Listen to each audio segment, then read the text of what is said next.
Hello everybody, welcome to Hardusted Pro. Today I'm gonna show you how to install Opera browser on Google Pixel 8.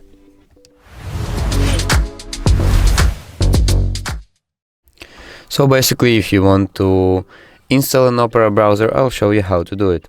So open up a Play Store, click on the search button right here, and search for Opera. Click on install and wait for it to install.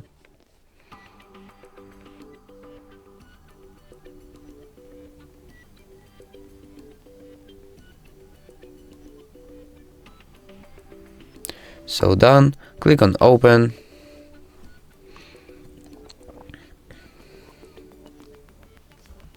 Next.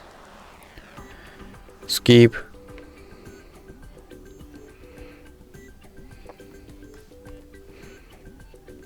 Accept all, and basically that's it. So right now Opera is installed, but it's not your default browser. So thank you for watching and subscribe for more.